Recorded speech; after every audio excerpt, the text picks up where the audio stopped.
अगर foreign companies ने भारत के किसान को बीज देना बंद कर दिया तो भारत का गरीब किसान खेती भी नहीं कर पाएगा।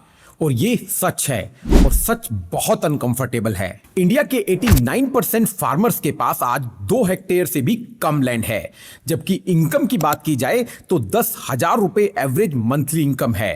लेकिन कर्जा 50% से ज्यादा किसानों के पास आज 74,000 रुपए एवरेज कर्ज है। पिछले 5 सालों में जहां किसान की इनकम स्लोली बढ़ी है, वहीं कर्ज 100% तक बढ़ गए हैं। और शायद यही कारण है कि यह प्रेडिक्ट किया जा रहा है आने वाले 5 सालों में 20% से भी ज्यादा किसान खेती छोड़ सकते हैं। और इसी बीच सीड मार्केट का कंट्रोल शिफ्ट हो रहा है। भारत में 70% से ज्यादा सीड हाइब्रिड सीड है, और हाइब्रिड सीड का एक रूल है कि उसे दोबारा यूज नहीं किया जा सकता।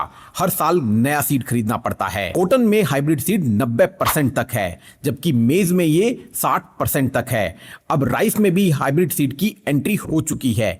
5 से 10% किसान आज हाइब्रिड सीड यूज कर रहे हैं। मतलब राइस भी धीरे धीरे हाइब्रिड सीड की ओर शिफ्ट हो रहा है। और इससे भी हैरानी की बात यह है कि पूरी सीड मार्केट और फर्टिलाइजर मार्केट को कुछ बड़ी फॉरेन कंपनीज कंट्रोल करती हैं, जैसे बेयर, सिजेंटा, कोर्टेवा और यूपीएल। और सीड ही नहीं, सीड ट्रीटमेंट भी भारत में 56% से ज्यादा सिर्फ 5 बड़ी कंपनीज कंट्रोल करती हैं। मतलब सीड, पेस्टिसाइड, फर्टिलाइजर, सारा सिस्टम इन कंपनियों से चलता है। इन फॉरेन कंपनियों के रेवेन्यू पिछले कुछ सालों में 30% से ज्यादा ग्रो कर गए हैं, जबकि भारत के किसान का प्रॉफिट ऑलमोस्ट स्टैग्नेंट है।